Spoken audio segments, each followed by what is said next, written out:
Salut, on va apprendre comment déboucher son lavabo et non pas un évier. L'évier, c'est dans la cuisine. Alors, première manie, c'est le seau, primordial. Pour le mien, je n'ai pas besoin d'outils, ce n'est que du plastique. Mais pour ceux qui ont des tuyauteries en métal, il faudra prévoir les clés. Donc là, un seau, des doigts. Donc avant, les tuyaux sont là-bas dans le fond. Donc, on enlève tout ce qu'il y a dedans.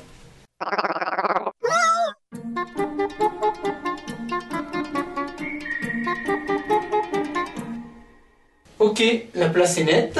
On va pouvoir accéder. Mais on a toujours un petit souci. C'est la tablette. Donc, on va enlever la tablette.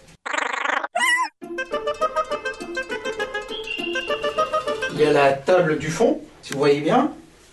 On n'accède pas au siphon, on accède à la première partie du lavabo. On va accéder aussi au siphon derrière en enlevant la planche. Et la magie, le siphon est là.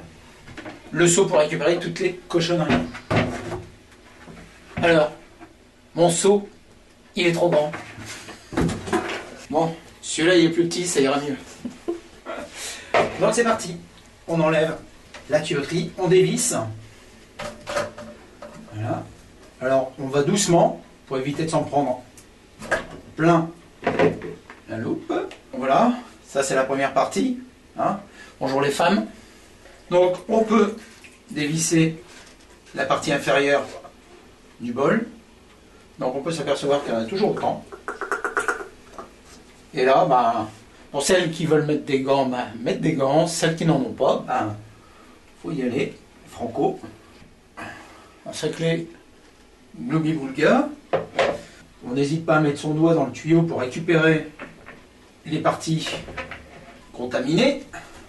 La partie supérieure, je l'enlève aussi, parce qu'on va la nettoyer.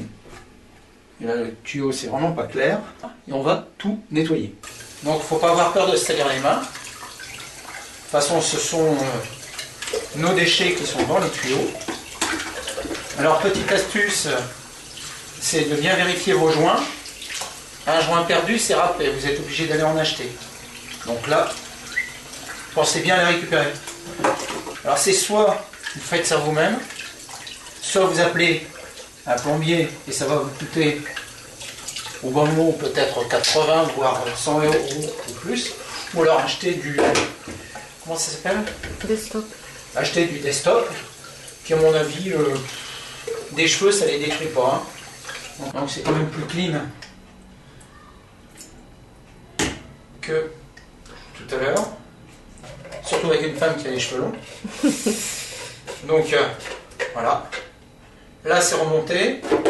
Notre coude est nettoyé. Bon, pour les restants, les cheveux, les poils, tout ce que vous voulez, il n'y a qu'un seul endroit où vous puissiez le mettre, c'est dans les toilettes. Ok, tout à l'heure je vous ai parlé de joint. Il y a le joint pour cette partie-là qui doit être le siphon. Ensuite vous avez un joint ici. Alors là il est resté collé. Alors quand on n'y prend pas garde, on peut le paumer. Ça c'est un joint qui va coûter au bas mot, si vous allez à Casto ou n'importe où, vous allez payer ça, allez, 1 €. Donc s'il est détérioré, il faut le changer. Donc il suffit de prendre l'ancien et d'aller au magasin avec. Dernière petite manip, c'est vous récupérez votre brosse à dents, une usagée, et vous allez passer un petit coup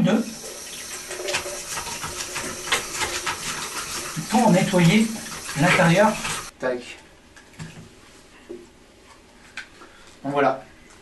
J'ai repositionné mon joint.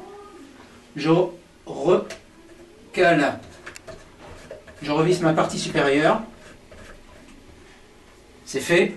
Pas trop fort parce que je vais devoir lui faire un angle de 45 degrés. Je reprépare mon siphon. Je vérifie bien que cette partie-là soit bien fermée. Pas trop fort, mais pas trop peu non plus. Parce que si vous vissez trop fort, vous risquez d'écraser le joint. Il y a des espèces de petits joints coniques. Donc vous ne pouvez pas vous tromper. L'ouverture du cône se trouve vers le tuyau. Et ça, conique réduit vers l'extérieur. Je remets mon siphon. Je le repositionne ici. je mets mes bagues. Hop. Voilà. Donc, pour la forme, je vais relaisser mon bassin dessous, parce que si c'est pas bien étanche, ça va recouler. Donc pour éviter que ça recoule à terre, donc on va allumer, on vérifie que c'est ouvert derrière, et on va vérifier.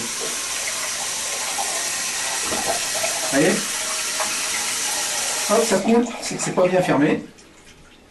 Donc c'est normal, je n'avais pas assez vissé. Donc là, ça coule pas. Donc on peut considérer que ma réparation, j'ai débouché mon lavabo, ça m'a pris, allez, 10, 15 minutes, 0 €. Voilà. Alors, petite astuce, si vous apercevez, un de ces quatre, si vous n'avez rien touché à rien, que vous apercevez qu'il y a une fuite, ici vous avez le loquet là derrière, qui monte et qui descend. À l'intérieur, ça fait bouger une petite tige. Cette tige est derrière le lavabo. Et cette tige est fixée par un écrou. Si l'écrou est dévissé, ça crée une ouverture. L'eau qui coule par le siphon peut couler par l'écrou mal vissé. Donc on redonne avec les doigts. Ça ne sert à rien de serrer comme un bœuf. Vous serrez modérément. Voilà. J'ai toujours pas d'outil. Hein. Donc hop, on vérifie. C'est nickel. Je peux remballer, je sors mes seaux, on va pouvoir se raser et se laver correctement sans que ça bouche le lavabo. Maintenant je range tout. Ciao!